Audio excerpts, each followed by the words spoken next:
Are you tired of spending countless hours lesson planning only to have a lesson plan that just did not work well at all? Well, in this video, I'm going to share with you one of the easiest strategies that you can use when you lesson plan for young children. Well, my name is Brianna, and I want to welcome you to the Brown Bear Book Club if this is your first time being here. So if you enjoy getting tips, tools, resources for young children, go ahead and hit that like and subscribe button. Otherwise, I want to first tell you guys our book of the day is the Lesson Planner Undated. I will make sure this is linked below. So let's get right into the easiest strategy for lesson planning.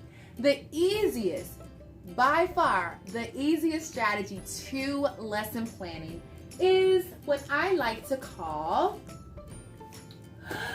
book planning or a literature-based lesson plan. What does that mean? Well, it means that your books are the star of the show.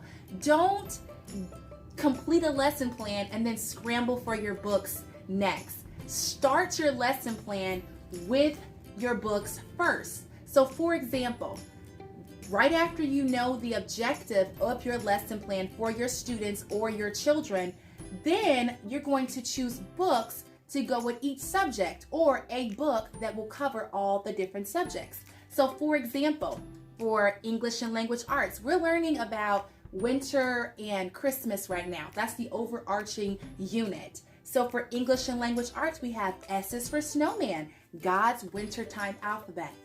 This book is going to cover a lot of literacy and specifically the alphabet. For science, we have Why Do Animals Hibernate? A perfect book to talk about for science. For social studies, we are learning about Christmas, and I'm a Christian teacher, so I get to use the Bible, like My First Hands-On Bible or Star Bright Christmas Night, a book all about Christmas. And if you're not a Christian teacher or teach in a Christian setting, you could do a diversity winter around the world and go to different cultures. And then I feel like things like math can go into any book. So there was a cold lady who swallowed some snow. Maybe we could create our own cold lady by having a box in the classroom, open up the flaps of a box, and then they can feed different shapes, different objects, different sizes, and different ways that you can compare those objects. And then you've incorporated math, and it started with a book. So you kind of get the idea. Choose the books first for the different learning domains, the different subjects, then create the activities next. So after you've got your books, then you're going to look at each book, read it all the way through, put your subjects, and then you're going to make a list of all the different activities that you want to do with that with that book. And then you fill out your objectives. And objectives you probably want to do first before you get the book, so you kind of have in mind what type of book you want to pick out.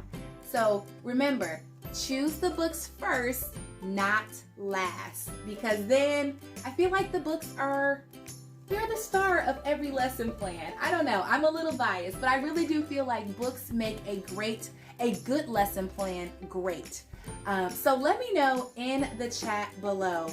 Do you choose your books first, or do you choose them at the end of the lesson plan, hoping to find a book that's going to fit your ideas?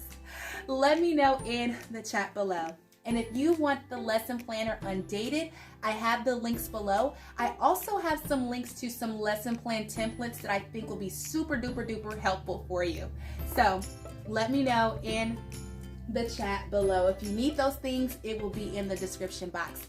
And if you're watching this around the winter and holiday time, check out our holiday series of all types of things, from holiday games to winter books to educator gift ideas. All types of things are in our holiday series. I'll see you guys again next time. Let's finish this conversation in the chat.